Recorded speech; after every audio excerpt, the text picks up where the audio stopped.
Hey guys, I'm Farrell, and this is UHC Rewind, episode number 2. I just recorded about 60 minutes of UHC commentary and didn't record any of it.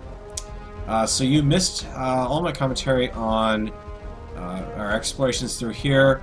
The comment for the moment was the witch over in this area was not worth engaging.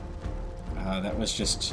The lava bucket was a good idea. It kept her off guard for a little bit, but it also prevented Senpai from being able to follow up with a quick attack to keep the witch off balance and keep her healing. I probably made a mistake in making the diamond sword, but that is in retrospect to saying that there are 4 more diamonds down here, which we did not know. And had we gone exploring a little further down mine shafts and potentially have broken through here, gone over the lava lake, unlikely as well, and come up here, we would have had some diamonds. Some other commentary that you have missed in my lapse of recording. Let's point out the fact that if you are going to be in a UHC, A, show up a little early, B, be patient, because UHCs rarely, if ever, start on time, and there's usually almost always a false start or two or a server crash that has to be handled. See, I've gone up to the top here and I'm lighting that up. And C, also do try to get your TeamSpeak sorted out in advance, especially if you've never used TeamSpeak before. Consider headphones. Certainly consider headphones regardless, because you're going to find that cuts down a lot on echo. And if you have headphones with microphones on them, sometimes they can cause a little bit of echo on their own because the mic might be a little too sensitive. We are down here watching us scramble to enchant a little more. At some point I managed to throw away my wood, and I think Mantis picked it up. So that's me going after a little extra wood to pick up some more... I forget what I was trying to do. No, bookshelves, right. So we put that down. We're doing some more enchanting because at this point Mantis has managed to pick up a couple extra levels. I am going around trying to find... What was I trying to find? No, I didn't go after any levels in here too specifically. I was a little more concerned about that, about torches, about a little extra wood. It goes down. Stin's been slain by Tim Davies. And Gakura's calling for peace, and I don't think we're going to have that in this UHC. So, hey, great news. We found a mine shaft. We don't know that there is one over in that direction, but it doesn't look like there's anything really worth it there. You can see we have not really moved all that far from where we spawned in. Just to take you up into the overworld and over, this right here is the very swamp we spawned in. So our total lateral movement on the map has been next to null. And that's okay. Here's an example of why we didn't go back to the surface when we could have. Because there are certainly plenty of mobs out, and with only 2 people, we didn't stand much of a chance of having much chance of standing up to anything out there, let alone, say, a hermit. Downsides to what we're also exploring, we didn't know there was a ravine here right away. And then there's another mine shaft over here. This is the part about the rewinds that always kind of vexes you a little bit, because that's when you find out things like, oh, well, there was a minecart over here, or there's a chest over here, or we missed this team by that much. It doesn't really look like there's much in the way of loot in any of these mine shafts that we're near. In fact, if I go out to here, here's a spawner, and I am not seeing much of anything in the way of... Oh, this is a pretty nice little dirt room over there. There are no mine chests anywhere around here. These are not... It's not like these mine shafts have been lit up or anything. Oh, spawner, though. This would have been a difficult spawner to take on, though. What kind of spawner is it? Can I see? Zombie villager. Or zombie spawner. Yeah. This would probably not have been worth the risk. There's no chests in it, and we would have gotten a little XP, but that's really kind of it. At that point, you kind of have to say, yeah, not worth it. Jeez, we were just absolutely packed in by mine shafts around here.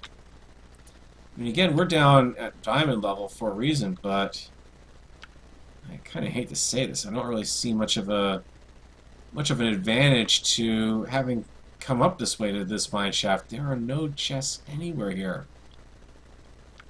This is almost painfully sad to see that, really. It's a little more of the shaft there.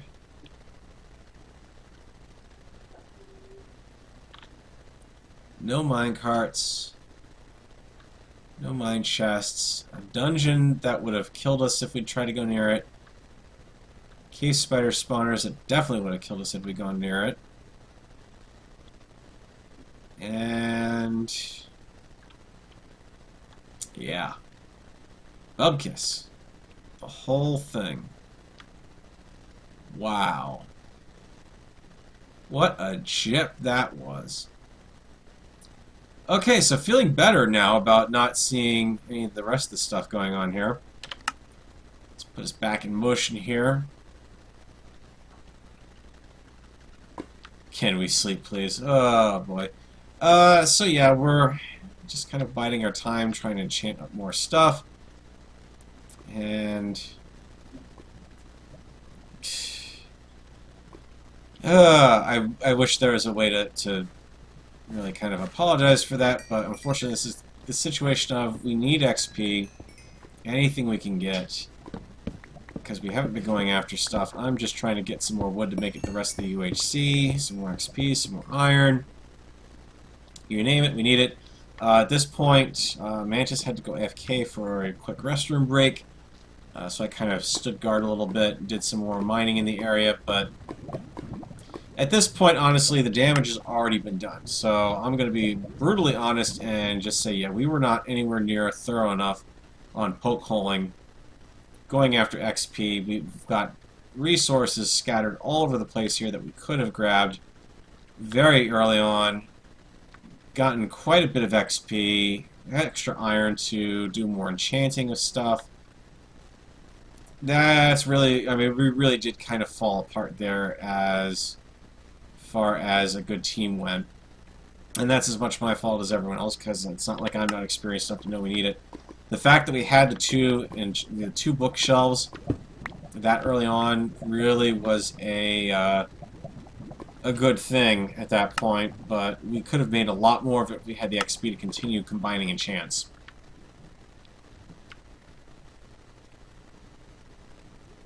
And there goes Photon Burst.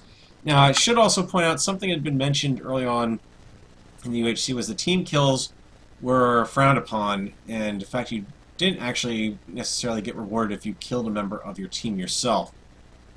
It was one of the reasons why Senpai, when he left the game, chose to drown himself in lava. There's nothing that we were going to really get from that. So let's go back into motion here. So at this point, we are...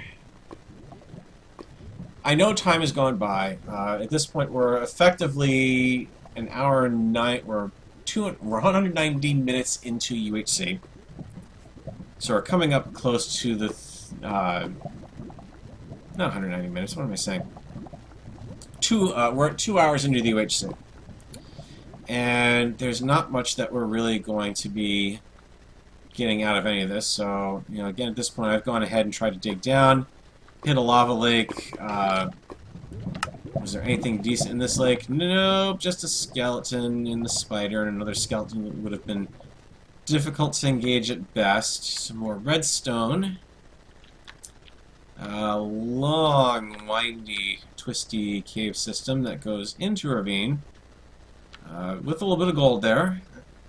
You know. This is a lava lake over there. I mean, any sort of direction where you choose to not go into somewhere, just you're going to potentially pass up stuff. Some iron up there, but that's about it. But yeah, I started to build and tunnel out because I didn't want to be sitting around doing nothing. So the intent was to kind of go back and poke hole along this, aside from right there. And I don't think we actually did that because at that point we started to see the world border was shrinking. And that's when the panic started to creep in because we weren't sure how big the world border was to begin with or the rate it was going to contract. To put this in perspective, we're sitting at block, well, right now my camera is effectively, let's see if I can nudge it over a little bit here. We're at 1105 by 811. Now, if we'd known that the world border at that point was, as it started shrinking, was at 4,000 across, which means that we are now already effectively halfway within the border, we could have potentially done some more poke hole mining. But at this point, this is when the gut kicks in, and especially in the situation of where we've got some diagonal movement to make, it's time to start looking at and see what we can do. But unfortunately, we weren't poke holing during this entire stretch, so I was more focused on digging and not suggesting some poke holing. Then I ran across the mother of all gravel deposits here. I am concerned about how many diamonds we might have missed in the walls there. We missed a ravine by a little bit here. A very deep sort of pocket cave. There's the mine shaft over here. I think this was the one from earlier. Yeah, there's creepers already in that. Is this the one with the one with the dungeon in it? I can't tell, but dungeon. If it was over. No, this might have been a completely different shaft.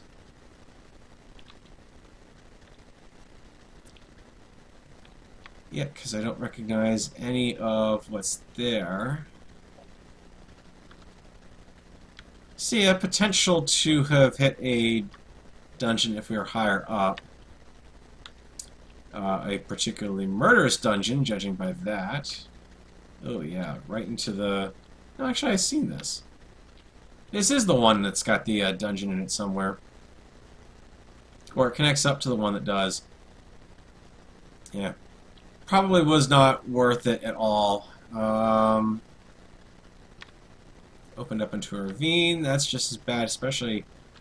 Yeah, we wouldn't have gotten to that ravine without having taken some hits from spiders, more than likely. Anyways, back over to here in my amazing trip through gravel. I think at this point I was out of... my shovel was dead or dying, one of the two. Then I realized I was off on my vertical elevation, so I need to go down a little bit. We missed some iron back there. Dug right under that cave. That was some missed XP down there. Potentially some more depending on how far... Yeah, there's some gold up there we could have potentially gotten. I mean, at this point, though, when you're down to 2 people, caving becomes a little bit of a problem. And that's when we kind of made the decision actually to start digging up. And there's the 100-minute marker.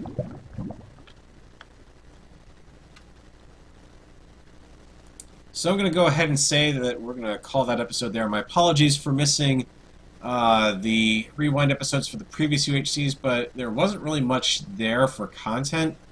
As far as things go for things going through my mind and whatnot, like I said, it's a situation where do you go for the diamond weaponry, the diamond armor? Do you hold off on it in the hopes that maybe you're going to get more diamonds and have that diamond chest piece? Well, let's just put it this way. The way I fight, I don't really know if diamond armor or diamond weaponry is going to do me much good. Better enchant certainly would have helped. It will help me in any situation because I can certainly tank stuff with Prot 4 on a multiplayer server, so... Then again, I can also regen on a multiplayer server. Anyways, that is the... I'm going to pause that there because I completely forgot about that. End of the episode. Catch you guys in the next one.